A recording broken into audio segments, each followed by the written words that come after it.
The following is an encore presentation of stories from the Dooralong Transformation Centre. It's 10 minutes past 10. If you were listening before the 10 o'clock news, you will know that I've got Matt, the Programme Manager from the Dooralong Transformation Centre, in the studio this morning. Matt, what does a Programme Manager do? Look, what doesn't he do? He comes into radio stations and speaks. No, this is my first time here. It's great to be here. We appreciate the support from REMA. My role is to sort of sit over the top of the program and make sure that what we're doing and what we're offering out there fits evidence-based practice.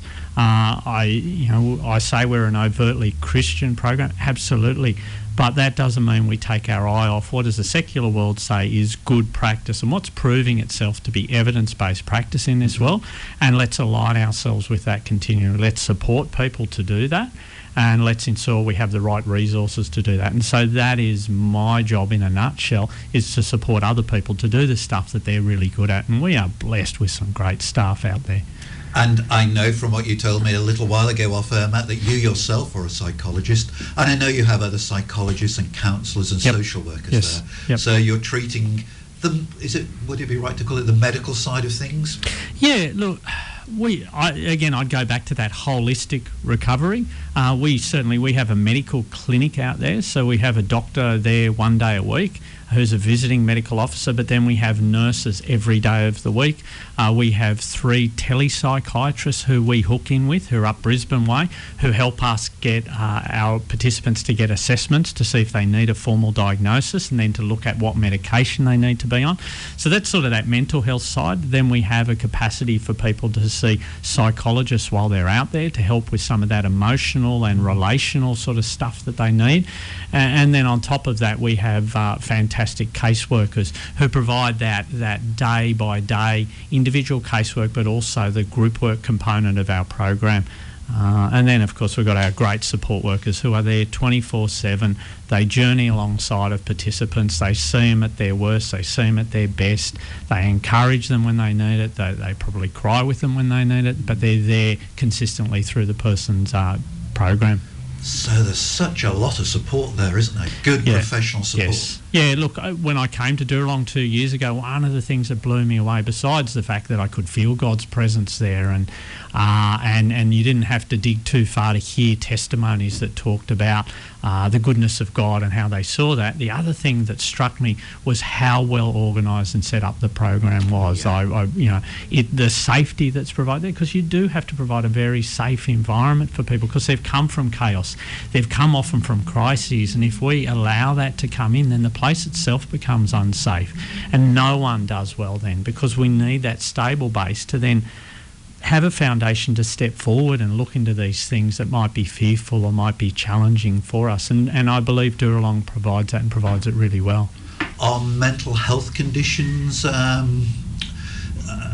people come to you, I don't want percentages or facts or figures, but I'm just thinking to myself from what you've just said that there must be quite a lot of these people who come to you not just with their addiction problems, but with mental health problems as well. Yeah, absolutely. Call it co-occurring disorders, comorbidity. There's a dual diagnosis. There's been a whole range of names for it since the get-go.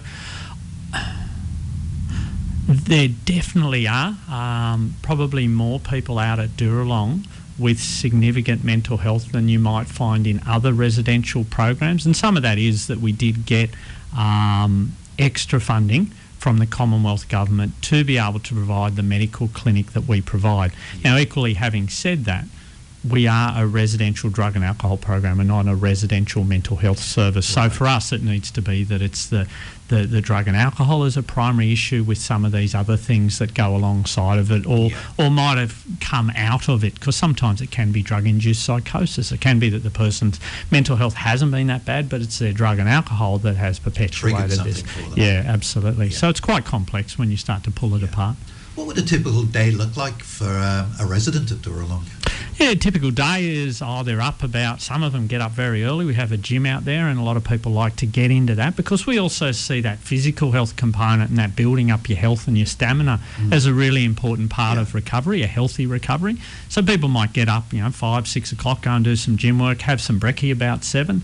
At 8 o'clock, they have a morning house group, which is just the smaller groups of participants coming together, sharing a reading, usually from Alcoholics Anonymous or the Narcotics Anonymous book, the daily reading, that helps them reflect on, just for today, what am I going to do? And then as a small group, they share, what does that mean for you? Is there anything you got coming up that's a challenge? How can we as a smaller group support you? So that's their first sort of interaction together. And then they'll usually have throughout the day anywhere from sort of 2 to 3 therapeutic groups, which can focus on anything from the steps of the Alcoholics Anonymous or Narcotics Anonymous to a positive lifestyle program that might be about assertiveness or might be about dealing with grief or loss, then down to even sort of a mindfulness program or an anger management program. Others will go out into the community in the morning and do some groups in relationship services about parenting. And then the afternoon, after lunch, is usually spent doing community duties. So we've got a beautiful property out there, and part of being in recovery is part of it is giving back, and that's a mindset. But equally, I think it's an encouragement that people see, even in my brokenness, even when I'm struggling, I've still got stuff to give. I can help out on property. I can do the laundry. I can do the cleaning. And so that's a few hours in the afternoon. And then there's dinner. And then usually after dinner, we either might have a meeting. So they might go out into the community for a fellowship meeting, or they might have chapel on a Wednesday night. Range of different things. Yeah. So it keeps busy. You talked there about, I think it was in the morning, they met in their small group and they talked about supporting each other. One thing that struck me from what the guys used to tell me when they were coming in to share their story was how much peer support there was from the guys. Yes. They looked out for each other, genuinely looked out for each other. Yeah, I think our programs work best when we have communities that care. They're a mirror of our society. If we have a society that cares for people, that loves one another, that acknowledges each of us goes through tough times, and so we can resonate with the other person when they're having that, and we can realise that we can assist them, that creates a positive culture. And out at Dooralong, we're no different there. And we do have senior peers who step into mentoring roles and the like. And we're blessed at the moment out at Dooralong to have 2 peer mentors at the moment. And their job is, they've finished program, but they continue to give back in real authentic ways. They come alongside of the newcomer, as do the other senior peers. They show them the ropes. They'll sit and have dinner with them.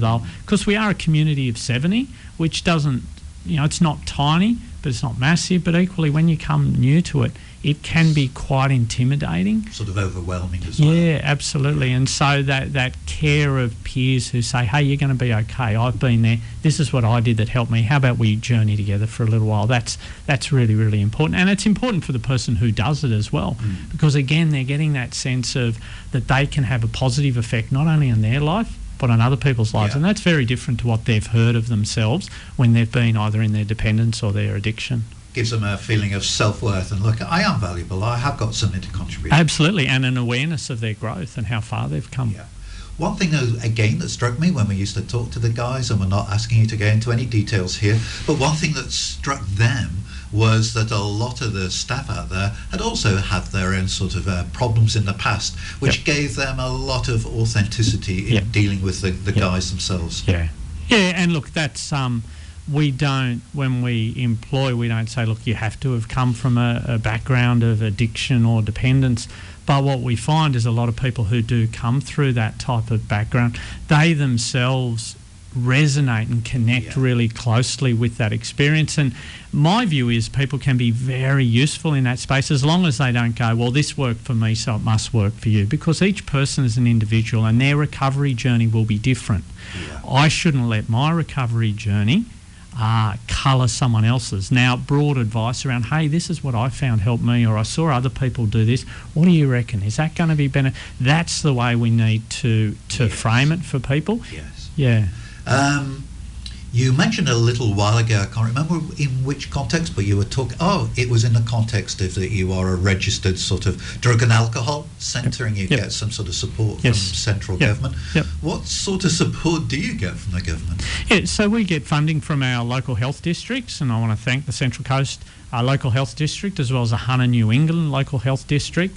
They provide the funding for us to run Dooralong largely, and then we also get some Commonwealth health funding as well, which enhances our capacity to do some of that more mental health side of things. Unfortunately, though, of course, the funding across the last few years has not met our expenses. So when you would have had fellas in here and ladies in here a while ago, you would have had we had a community of somewhere up to 150 when I started about 2 years ago. It's been a painful experience across the last couple of years. We have had to cut our numbers in half, so we now provide 70 beds.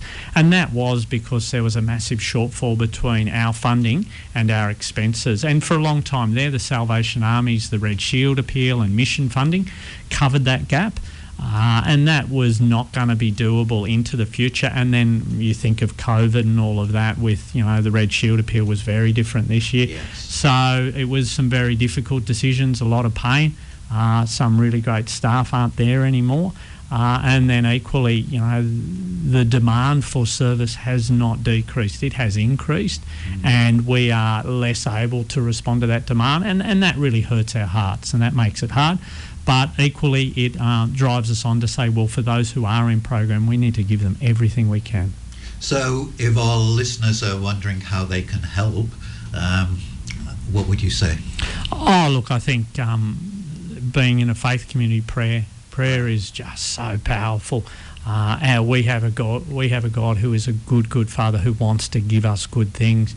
And, I'm always reminded that Jesus wept over Jerusalem. I imagine if he sat back and he sat above the Central Coast there on his way, and he would have wept over this community to see the broken families, to see addiction, and to see that, in our communities, in our streets. And so prayer, that God will continue to bless the work of not just the Salvation Army, but the many good services up here providing drug and alcohol treatment.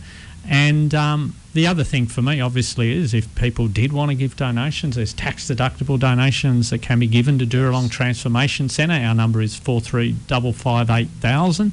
That's, I think, a way that people could assist the work that we do. The other one I'd say for community members is stigma is a big thing that people struggle with in drug and alcohol. No one chooses to have a drug and alcohol problem.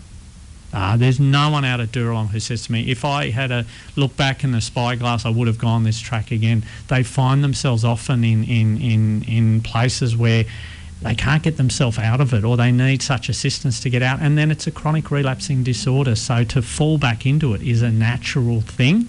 And it's not assisted when community, I suppose, have that view of, they're just junkies, or they're just losers, or they're just crims. I think it often takes people to have personal experience with someone who has had an addiction, and then when they hear what their criminal life was like, or when they hear what their life was like in addiction, they're shocked because they've seen the human person, they've seen what God's put into that person. All of a sudden, and they see the authentic human there who's made in the image of God. And so my hope would be that this faith community, people listening to this radio station, can have a level of understanding and compassion towards people who find themselves in those situations. And who's to say, if we had lived their life and their experiences, very often abusive and similar sort of experiences, if we had lived their lives, who to say that we would be any different? And that's, Phil, 100%. There's the stories out at Dooralong. When I go out there and have to preach sometimes around forgiveness and that, I feel really convicted when I look out at my community, when I know what some of those people have gone through, when I know what's been enacted on them. And I think, wow, how, that is such a big call for me to be talking about that. But then I look to the cross and I think of Christ up there who said, Father, forgive them, even as he was dying. So, many of the people who come out to Dooralong, their journeys have been very tough ones, and they're not ones I would want to have walked in their shoes, but equally they are doing the best with what they've got at the moment. And we as a community, we as individuals can help them by being less destigmatising, by thinking about how do I assist that person, what can I do?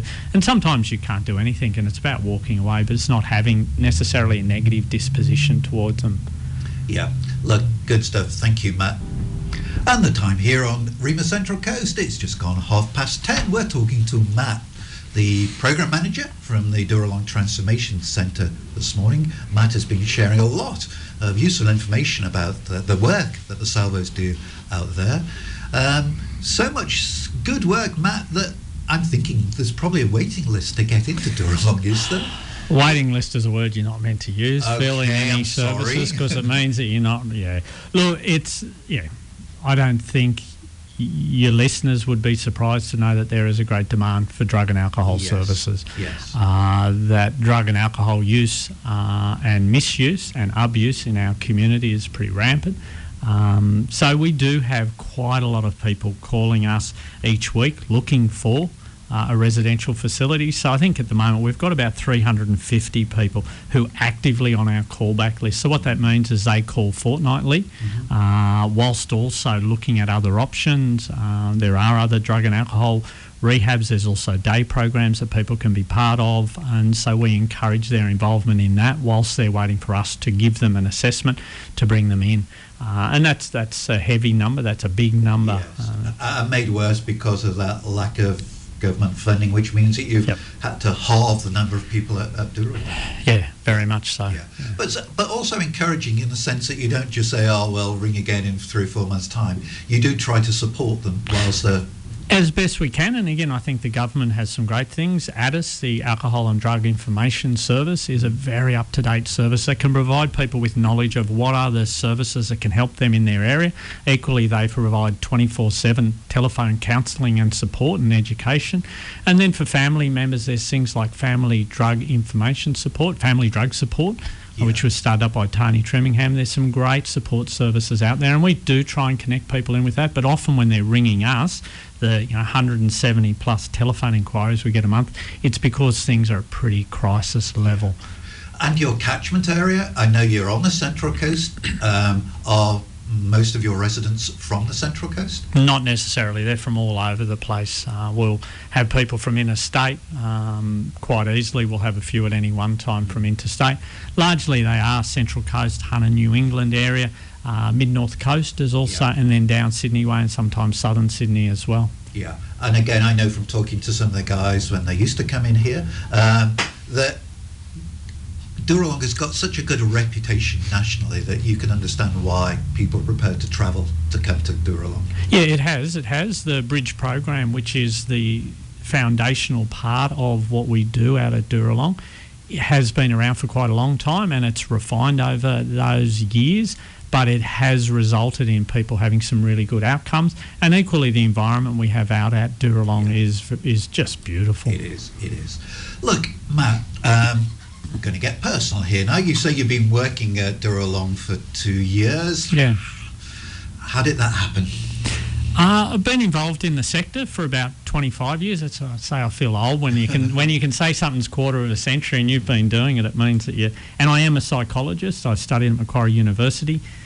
Probably about 14 years ago, I became a born-again Christian. At that time, my life was not going well. I was a psychologist. I had a good job. Everything seemed to be going well for me on surface level, but life felt empty and relatively meaningless. And then at the same time, I was sinning in some significant ways and had some habits of my own that were pretty destructive. But praise God, I came across, there was an older, wiser Christian man who reminded me that I had a Heavenly Father who loved me and that he was sovereign as well. And for someone who's a control freak to know that actually someone else has got their finger over all of this, it was a really a freeing thing. And so what that encouraged me to do was to find out more, and it led me to the cross and it led me to forgiveness and a new life, and meant that I could then go out and offer myself more fully. And so since then I've had a desire to help people understand that freedom and the hope that I found. And about 2 years ago, a job came up out at Dooralong and wasn't sure if I was going to take it. My wife and I were praying about it, talking about it, And then one day I prayed with a brother of mine, and he said, God, if you want Matt to be taking this position, then give him a sign. And, let you know. Yeah, and I jumped in the car, and my wife had been driving my car, and she had Rima FM on. And Phil, you were on the radio talking to one of the participants at Dooralong, and you kept wanting to ask him about the program, and he just kept talking about Jesus. And I went, okay, if that's not a sign, then nothing is. And lo and behold, that sealed the deal for me, and I've been out there ever since, and it's a blessing to be there each and every day. So it's true to say, blowing our own trumpet here now. Well, no, it's God's trumpet. Yeah, that Rima was very much part of your own personal journey to Dooralong.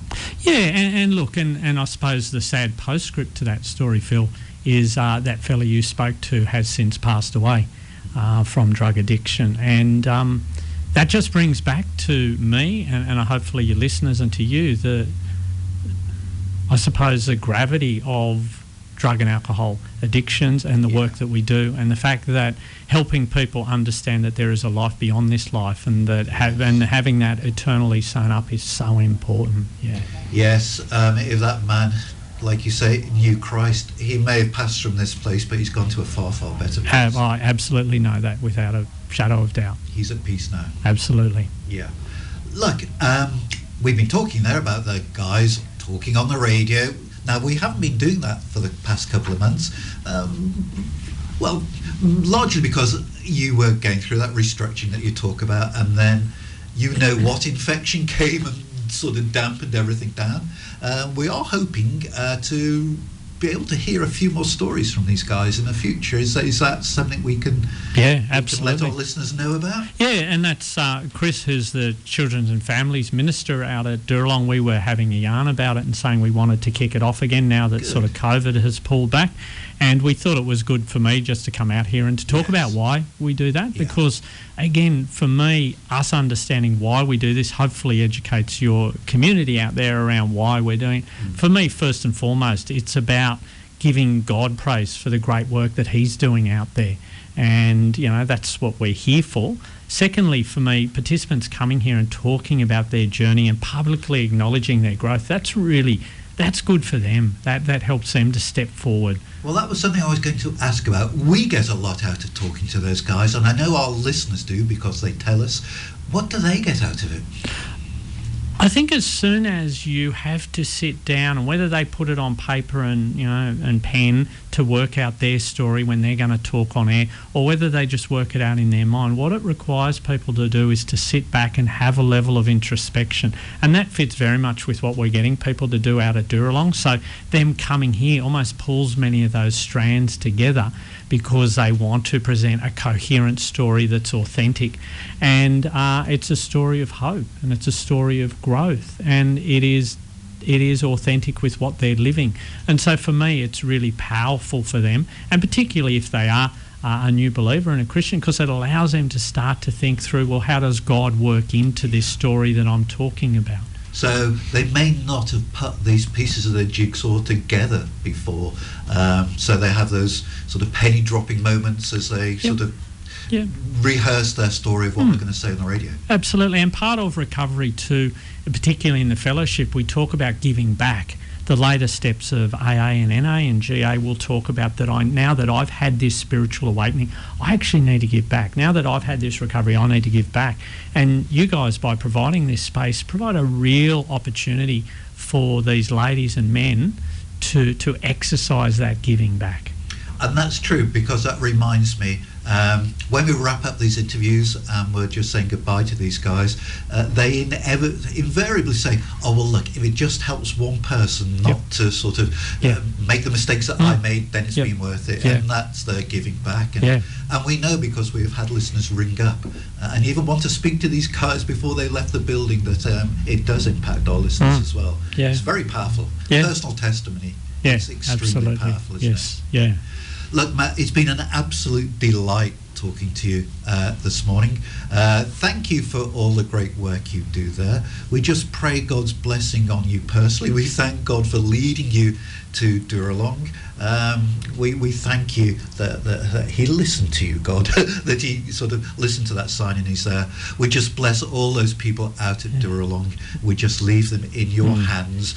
many troubles, many difficulties in their life, but Lord, you are Lord, Lord of their lives. And look, hope you have a great sort of chapel night tonight. No singing, but you're going to have a great roast meal and you're going to have some fun anyway, I imagine. Absolutely, and we will open God's Word, and let's just pray that people's hearts will be open and ready for it. Yeah. Thank you, Matt. And we look Phil. forward to meeting some of these guys over the coming months. Absolutely, I'm sure they do too. You've been listening to an encore presentation of the Dooralong stories, which can be heard live every Wednesday at 10 a.m. and repeated 8 p.m. Sunday and 1 a.m. Wednesday, right here on 94.9 rema.cc.